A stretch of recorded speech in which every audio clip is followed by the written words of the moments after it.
बिहार में क्या वोट चोरी हुई? 2 मिनट 42 सेकंड का यह वीडियो क्यों इतना वायरल हो रहा है? बिहार में जो नतीजे आए उसको लेकर सब हैरान है, मगर क्या यह वीडियो उसकी बहुत हद तक तस्दीक करता है? स्थिति हमारे सामने क्या साफ करने की कोशिश करता है? इस वीडियो में ऐसा है क्या? हो सकता है कि आपकी नजर में यह वीडियो अब तक ना आया, लेकिन यह वीडियो इसलिए देखना आपके लिए जरूरी है क्योंकि बिहार के चुनावी नतीजों का अगर एकदम बिल्कुल अलग तरह का नजरिया यह वीडियो हमारे सामने रखता है। वोट चोरी हुई, मशीन के साथ घपलेबाजी हुई, यह सब बातें और सब दावे किनारे हो जाते हैं। इस वीडियो को देखेंगे आप तो हम सुनाएं आपको इस वीडियो में ऐसा है क्या, लेकिन क्या अब देश में किसी भी तरह का चुनाव मैनेज करने के लिए आपको कोई चोरी करने की जरूरत नहीं है, क्योंकि खेल तो उससे पहले ही हो चुका होता है।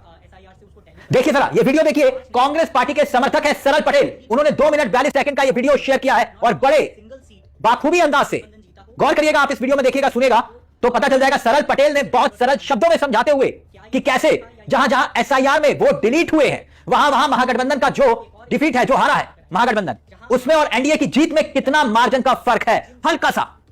बड़ा इंपॉर्टेंट ये वीडियो है, आप गौर से सुनिएगा, देखिएगा। पहले ये देखिए आप वीडियो और फिर इसके बाद कुछ और आंकड़ों का भी जिक्र करेंगे, लेकिन पहले ये वीडियो देखिए। तो आप ध्यान से सुनना, 60 सेकंड में आप पूरी गेम समझ जाएंगे, और अगर आपने एक बार इस पैटर्न को देख लिया तो फिर इसे अनदेखा नहीं कर पाएंगे। हर एक सीट जहां एनडीए ने महागठबंधन को हराया है, एसआईआर में जितने वोटर्स डिलीट हुए हैं वो जीत के मार्जिन से ज्यादा निकले हैं। मैं आपको कुछ एग्जांपल देता हूँ। अघाई गांव करके एक सीट है जहां पे 12,500 समथिंग वोटर्स डिलीट हुए, विक्ट्री मार्जिन सिर्फ 95। बलरामपुर में 17,500 वोटर्स डिलीट हुए, विक्ट्री मार्जिन सिर्फ 389।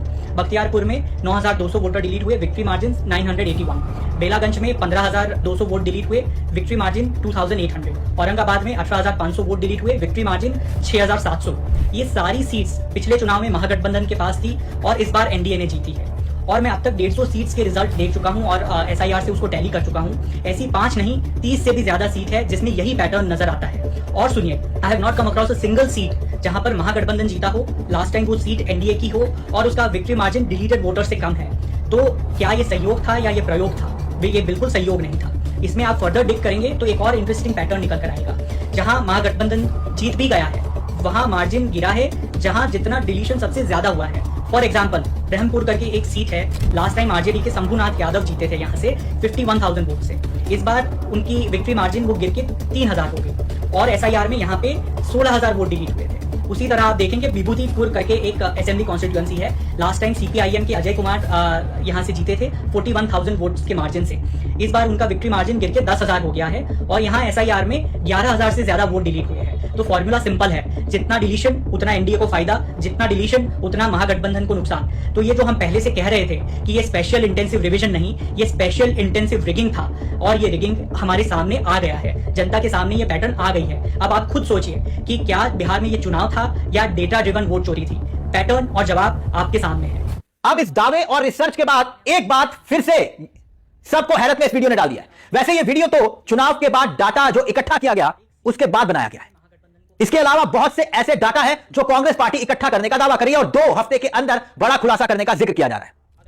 कहा जा रहा है कि हम बहुत जल्द देश के सामने दूध का दूध और पानी का पानी कर देंगे, लेकिन बहुत सी ऐसी भी बातें हैं जो सबके सामने हुई। उदाहरण के तौर पर पहले चरण में जब मतदान हो रहा था, ठीक उससे पहले हरियाणा से स्पेशल ट्रेनें भर भर कर बीजेपी के नेताओं ने बकायदा लोगों को भेजा था। पट्टे पहने हुए थे बीजेपी के नेताओं ने, ऐसा पहले कभी नहीं हुआ। स्पेशल ट्रेन चलाई गई, रेल मंत्रालय एक पार्टी को जिताने के लिए स्पेशल ट्रेन चला रहा था, पीछे लग गया, ऐसा पहले कभी नहीं हुआ था।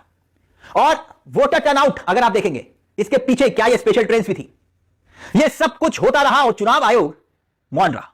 सच्चाई यह है कि हमारे देश में अब चुनाव आयोग पैरामिलिट्री फोर्स लगाना और चुनाव की तारीखों के ऐलान करने के सिवा अब लगता है कि कुछ खास नहीं। सोचिए, एक राज्य में चुनाव हो रहा है और वहां खुलेआम एक पार्टी विशेष रेलवे का इस्तेमाल करके स्पेशल ट्रेन भरकर भारतीय जनता पार्टी के नेताओं ने पट्टे पहनाकर अपनी पार्टी के भर भर कर भिजवाया। बिहार में कोई किराया नहीं और चुनाव आयोग सिर्फ देखता रहा।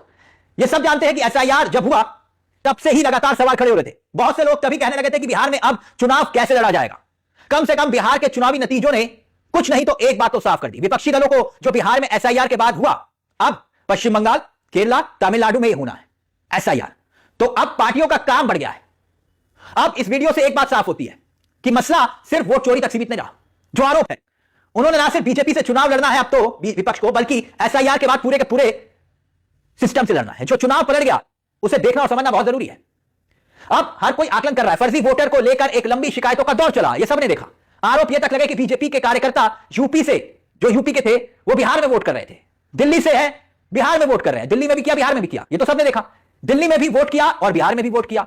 एक दो नहीं, कई लोगों के नाम और चेहरे तक सामने आए, बीजेपी के बड़े नेताओं के नाम सामने आए। और तो और, अब याद कीजिए, रिपोर्टर्स कलेक्टिव की एक रिपोर्ट याद करिए, चुनाव से पहले आर्टिकल था जिसमें 1,32,00,000 के आसपास फर्जी वोटर का जिक्र किया गया था। यही आर्टिकल 1,32,00,000। रिपोर्टर्स कलेक्टिव ने अपने सीमित संसाधनों से यह डाटा जुटाया और इसमें हजारों डुप्लीकेट नाम सामने रख दिए। तब भी सवाल उठे, सब कुछ चुनाव आयोग के सामने हो रहा था। ये जो आर्टिकल्स हैं रिपोर्टर्स कलेक्टिव के, अगर आप इस पर गौर करेंगे, पढ़ेंगे, तो चुनाव से पहले ही यह समझ में आ रहा था कि कैसे सब कुछ किया जा रहा है। और उसके बाद शरद पटेल का यह वीडियो जिसका हम जिक्र कर रहे हैं, ये दोनों को कनेक्ट करके देखिए, तो जो तस्वीर आपको धुंधली दिखाई दे रही है ना, वो बिल्कुल बहुत हद तक साफ हो जाएगी। हां, एक बात और, हम ये कतई नहीं कह रहे कि भैया भारतीय जनता पार्टी ने वोट चोरी करके चुनाव जीता है, नहीं। लेकिन यह सच है कि भारतीय जनता पार्टी की ताकत उसका संगठन है, साम दाम दंड भेद की रणनीति है। जितनी मेहनत भारतीय जनता पार्टी करती है चुनाव जीतने के लिए, लड़ने के लिए, वो कोई राजनीतिक दल नहीं करता। इसका उदाहरण देखिए, गृह मंत्री अमित शाह खुद दिल्ली छोड़कर पटना से गृह मंत्रालय चला रहे थे। दिल्ली में इतना बड़ा धमाका हुआ, रत्ती भर कोई फर्क नहीं पड़ा। पड़ा तो बताइए, सब कुछ वैसे ही चलता रहा सामान्य बीजेपी के लिए। बीजेपी का मकसद सिर्फ एक होता है, वो होता है चुनाव जीतना, और बाकी सब कुछ बाद में। यानी अब विपक्षी पार्टियों को केवल सिर्फ पार्टियों से नहीं लड़ना है, बीजेपी से नहीं लड़ना है, पूरे के पूरे एक सिस्टम से लड़ना है। तो क्या यह संजोग था या प्रयोग था? विपक्ष अब दावा कर रहा है यह बिल्कुल संजोग नहीं था जो सरल पटेल बता रहे हैं। अब आप खुद सोचिए कि क्या बिहार में यह चुनाव था या डाटा डिवीजन वोट चोरी थी? पैटर्न और जवाब आपके सामने है, ये जो इन्होंने रखा।